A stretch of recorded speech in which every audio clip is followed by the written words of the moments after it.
Hey guys, Rishi here. Today was pretty good. 33% gain.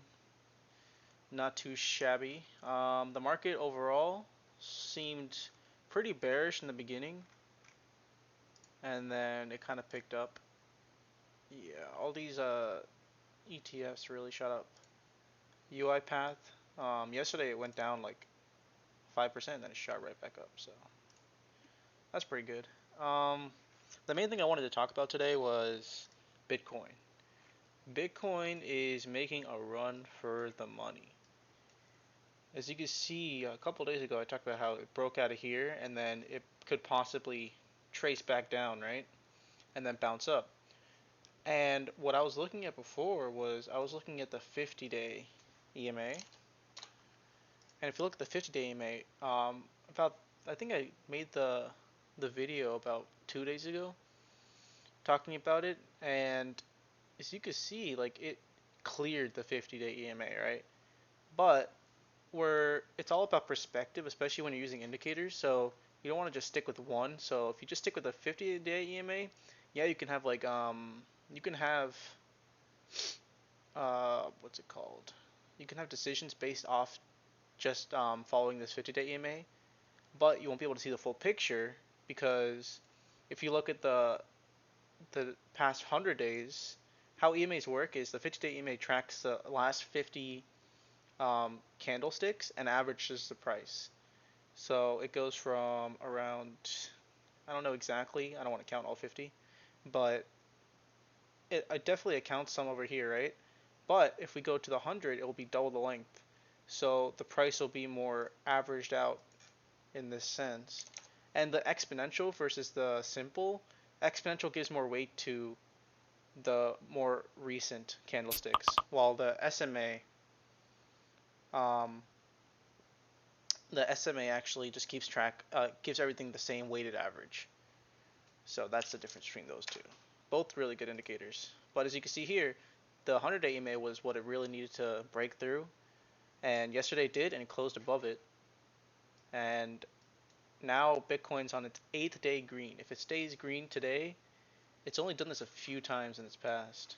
Like we can try counting it. Benjamin Cohen has a video on this, which was pretty cool to watch. You can see here we have 1, 2, 3, 4, 5, 6, 7, 8. Um, yeah, it doesn't really happen too often where we get 8 days in a row that are green. This one, 1, 2, 3, 4, 5, 6. Oh, 6. You can go further back. Right here. 1, 2, 3, 4, 5, 6, 7, 8.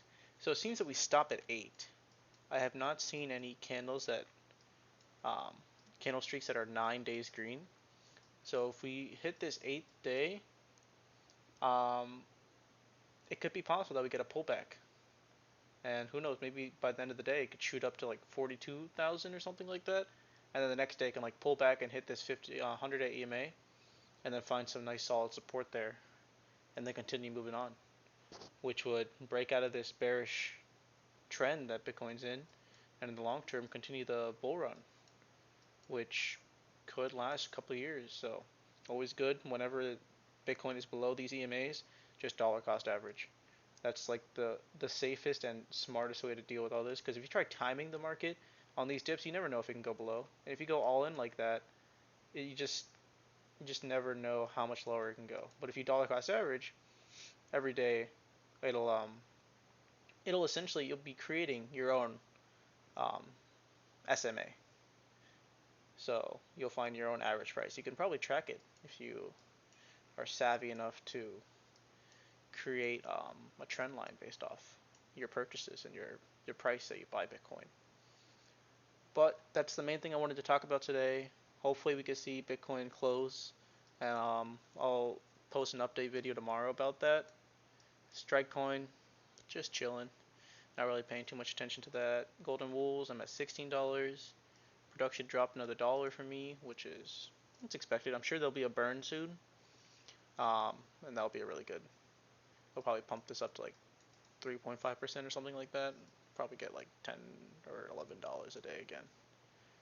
That's the plan for that. Here I'm at $7, so I'm getting about $2.50. This used to be I used to be getting like consistently $70 a day with this, but you could just see the faults in having just straight inflationary tokens without any burn mechanism written in the contract code. While here the GWO has a burning mechanism written into the contract code, and all the TRX you put into it goes straight into liquidity um, in the pool, and um, there's no fees that go to the developers or anything like that or marketing.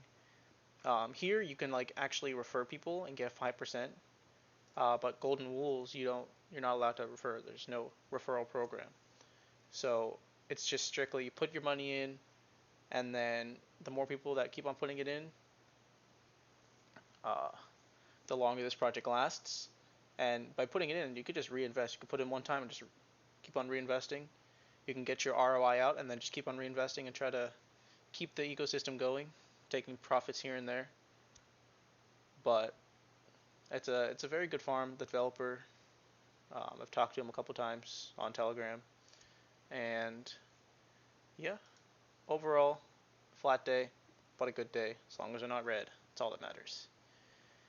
If you like the content, please leave a like, comment, subscribe, hit the notification bell, and I'll see you guys tomorrow. See ya.